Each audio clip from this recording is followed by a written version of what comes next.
ಅಂಕೋಲಾದಲ್ಲಾದಂತಹ ಶಿರೂರು ಗುಡ್ಡ ಕುಸಿತ ಪ್ರಕರಣಕ್ಕೆ ಸಂಬಂಧಪಟ್ಟಂತೆ ಸತತ 13 ದಿನದಿಂದ ಕೂಡ ಶೋಧ ಕಾರ್ಯಾಚರಣೆಯನ್ನು ನಡೆಸಲಾಗ್ತಾ ಇತ್ತು. ಆದರೆ ಅಂತಿಮವಾಗಿ ಜಿಲ್ಲಾಡಳಿತ ಶೋಧ ಕಾರ್ಯವನ್ನ ನಿಲ್ಲಿಸೋದಕ್ಕೆ ಮುಂದಾಗಿದೆ. ಹಾಗೆ ಗಂಗಾವಳಿ ನದಿಯಲ್ಲಿ ಮಣ್ಣಿನ ಅಡಿಯಲ್ಲಿ ಹುದುಗಿದಂತಹ ಟ್ರಕ್ ಹಾಗೂ ಕಣ್ಮರೆ ಆದವರಿಗಾಗಿ ನಡೆಸ್ತಾ ಇದ್ದಂತಹ ಶೋಧ ಕಾರ್ಯ ತಾತ್ಕಾಲಿಕವಾಗಿ ನಿಲ್ಲಿಸಲಾಗಿದೆ. ಏನೇನು ಸವಾಲು ಎದುರಾಯಿತು, ಯಾಕಿಂತಹ ಕಠಿಣ ನಿರ್ಧಾರಕ್ಕೆ ಬಂತು ಜಿಲ್ಲಾಡಳಿತ ಅನ್ನೋದರ ಕಂಪ್ಲೀಟ್ ರಿಪೋರ್ಟ್ ನಿಮ್ಮ ಮುಂದೆ. ಶಿರೂರು ಗುಡ್ಡ ಕುಸಿತ ಕಾರ್ಯಾಚರಣೆ ಬಂದ್. ನಾಪತ್ತೆಯಾದವರ ಬಗ್ಗೆ ಕೊಂಚವೂ ಸಿಕ್ಕಿಲ್ಲ ಸುಳಿವು. ಎಷ್ಟೇ ಹುಡುಕಿದ್ರೂ ಸಿಗ್ಲಿಲ್ಲ ಲಾರಿ, 3 ಶವ. ಕಳೆದ ಜುಲೈ 16ನೇ ತಾರೀಕು ಸಂಭವಿಸಿದಂತಹ ಭಯಾನಕ ಅಂಕೋಲಾದ ಶಿರೂರು ಗುಡ್ಡ ದುರಂತ ಎಂತವರನ್ನು ಎದೆ ನಡುಗಿಸುವಂತದ್ದು. ದುರಂತದಲ್ಲಿ 8 ಜನ ಶವ ಸಿಕ್ಕರೆ ಇನ್ನೂ 3 ಮೃತದೇಹ ಪತ್ತೆಯಾಗಲಿಲ್ಲ. ಕಳೆದ 13 ದಿನದಿಂದ ಶೋಧ ಕಾರ್ಯಾಚರಣೆ ನಡೀತಾನೆ ಇತ್ತು. ಲಾರಿ ಹಾಗೂ ನಾಪತ್ತೆಯಾದವರ ಬಗ್ಗೆ ಕೊಂಚವೂ ಸುಳಿವು ಸಿಕ್ಕಿಲ್ಲ.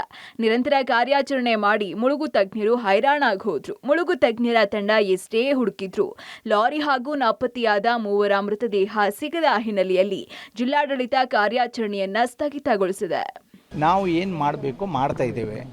ಮುಂದೆ ಇದನ್ನು ನಿಲ್ಲಿಸೋದಿಲ್ಲ ಅಂದೇಳಿ ಅಲ್ಲಿ ನೀರಲ್ಲಿ ಇಳಿಲಿಕ್ಕೆ ಸಾಧ್ಯ ಆಗೋದಿಲ್ಲ ಅಂದೇಳಿ 2 ದಿನದಿಂದ ನೋಡಿ ಅವ್ರ ತಜ್ಞರೇ ಹೇಳ್ತಾ ಇದ್ದಾರೆ ಇಳಿಲಿಕ್ಕೆ ಸಾಧ್ಯ ಇಲ್ಲ, ಅಲ್ಲಿ ಏನು ಮಾಡಲಿಕ್ಕೆ ಸಾಧ್ಯ ಇಲ್ಲ.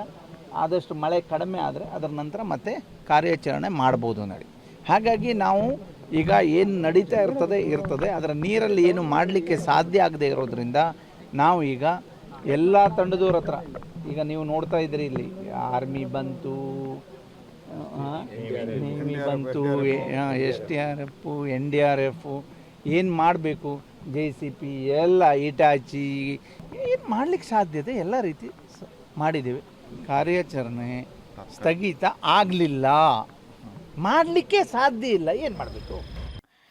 ಗಂಗಾವಳಿ ನದಿ ನೀರಿನ ವೇಗ ಹೆಚ್ಚಿದೆ. ಅಲ್ಲದೆ ನದಿಯ ಒಳಗೆ ಮಣ್ಣು, ಕಲ್ಲು, ಬಂಡೆ ಹಾಗೂ ಮರದ ದಿಮ್ಮಿ ಇರುವ ಹಿನ್ನೆಲೆಯಲ್ಲಿ ಕಾರ್ಯಾಚರಣೆಯಲ್ಲಿ ಲಾರಿ ಮೇಲಕ್ಕೆ ಎತ್ತೋದಕ್ಕೆ ಜಿಲ್ಲಾಡಳಿತ ಯಶಸ್ವಿಯಾಗಲಿಲ್ಲ. ಆದ್ರಿಂದ ಕಾರ್ಯಾಚರಣೆಯನ್ನ ಸಂಪೂರ್ಣವಾಗಿ ಸ್ಥಗಿತಗೊಳಿಸಲಾಗಿದೆ. ಭೂಕುಸಿತದಿಂದ ಕಾಣೆಯಾದ ಕೇರಳ ಮೂಲದ ಅರ್ಜುನ್, ಶಿರೂರಿನ ಜಗನ್ನಾಥ ನಾಯ್ಕ, ಗಂಗೆಕೊಳ್ಳದ ಲೋಕೇಶ್ಗಾಗಿ ಗಂಗಾವಳಿ ನದಿಗೆ ಮುಳುಗು ತಜ್ಞರ ತಂಡ ಇಳಿದಿತ್ತು. ನೌಕಾದಳ, ಭೂಸೇನೆ, NDRF, SDRF, ಅಗ್ನಿಶಾಮಕ ದಳ, ಹೆಸ್ಕಾಂ ಹಾಗೂ ಈಶ್ವರ್ ಮಲ್ಪೆ ಅವರ ತಂಡ ಗಂಗಾವಳಿ ನದಿಯಲ್ಲಿ ಕಾರ್ಯಾಚರಣೆ ನಡೆಸಿತ್ತು. ಈ ವೇಳೆ ಆಲದ ಮರದ ದಿಮ್ಮಿ, ವಿದ್ಯುತ್ ಕಂಬ, ತಂತಿಗಳನ್ನ ಮುಳುಗು ತಜ್ಞರು ಪತ್ತೆ ಹಚ್ಚಿದ್ದಾರೆ. ಆದರೆ ಲಾರಿ ಹಾಗೂ ಕಾಣೆಯಾದವರ ಮೃತದೇಹಗಳು ಪತ್ತೆಯಾಗಿಲ್ಲ. ಇನ್ನು ಈಜು ತಜ್ಞ ಈಶ್ವರ್ ಮಲ್ಪೆ ಮಾತನಾಡಿ, ನಾನು ಈ ಹಿಂದೆ ಮಾಡಿದಂತಹ ಬಹಳಷ್ಟು ಕಾರ್ಯಾಚರಣೆ ಯಶಸ್ವಿಯಾಗಿದೆ. ಆದರೆ ಇವತ್ತಿನ ಕಾರ್ಯಾಚರಣೆಯಲ್ಲಿ ಯಶಸ್ಸು ಸಿಗದೆ ಇರೋ ದುಃಖ ನನಗಿದೆ. ನಿರಂತರ ಮಳೆಯಿಂದ ಗಂಗಾವಳಿ ನದಿಯಲ್ಲಿ ನೀರಿನ ಪ್ರಮಾಣ ಜಾಸ್ತಿ ಆಗ್ತಾನೆ ಇದೆ. ನದಿ ನೀರಿನ ವೇಗ ಮತ್ತು ಕೆಸರು ನೀರಿನಿಂದ ಕಾರ್ಯಾಚರಣೆಯಲ್ಲಿ ಯಶಸ್ಸು ಕಾಣೋದಿಕ್ಕೆ ಆಗ್ಲಿಲ್ಲ ಅಂತ ಬೇಸರ ವ್ಯಕ್ತಪಡಿಸಿದ್ರು.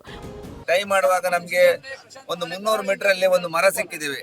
ಆ ಮರ ಆಲದ ಮರ ಆಗಿತ್ತು. ನಾವು ನೀರು ಆಳದಲ್ಲಿ ಮುಟ್ಟುವಾಗ ಏನಂತ ಗೊತ್ತಾಗಲ್ಲ ಮಧ್ಯಭಾಗ. ಆವಾಗ ನಾವು ಅದು ಬೆನ್ಸ್ ಗಾಡಿ ಅಂತ ಒಂದು ನೆನೆಸ್ಕೊಂಡಿದ್ದೆ, ಯಾಕಂದ್ರೆ ಟೈರ್ ಭಾಗ ಸಿಕ್ಕಿರ್ಬೋದು ಅಂತ. ಅದು ಅಲ್ಲ. ಆಮೇಲೆ ಅಲ್ಲಿಂದ ನಾವು ಮುಂದೆ ಬಂದಾಗ ನೀರಿನ ಪ್ರೆಷರ್ ತುಂಬಾ ಇತ್ತು. ಆಮೇಲೆ ನಮ್ಗೆ ಕೈ ಬಿಡ್ಬೇಕಾಯ್ತು. ಅಲ್ಲಿ ನೀರ್ನ ತಿಳಿಯಾಗದೆ ಇಲ್ಲಿ ಮೃತದೇಹ ತೆಗಿಲಿಕ್ಕೆ ತುಂಬಾ ಕಷ್ಟ ಆಗ್ತಾ ಇದೆ. ನೀರ ಆಳದಲ್ಲಿ ನಮ್ಗೆ ಕಣ್ಣಿಗೆ ಗೋಚರಿಸಿದ್ದು ಯಾವ ಕಣ್ಣು ಬಿಡ್ಲಿಕ್ಕೆ ಆಗುದಿಲ್ಲ. ಖಾಲಿ ಮುಟ್ಟಿ ನೋಡುವಾಗ ತಗಡ್ ಸೀಟು, ಕಲ್ಲು, ಮರ ಮತ್ತೆ ಚುಂಪಾದ ವಸ್ತುಗಳು ಮಾತ್ರ ಸಿಕ್ಕಿದೆ. ಯಾಕೆ ನಾವು ಮುಟ್ಟಿ ನೋಡಿದಾಗ ಗೊತ್ತಾಗುವುದು. ಒಟ್ಟಿನಲ್ಲಿ 13 ದಿನಗಳ ಶೋಧ ಕಾರ್ಯ ನಡೆಸಿದ್ರೂ ನಾಪತ್ತೆಯಾಗಿದ್ದಂತಹ 3 ಕಳೆಬರಹ ಸಿಗದೆ ಇರೋದು ಬೇಸರದ ಸಂಗತಿ. Naveen Sagar, public TV, Uttara Kannada.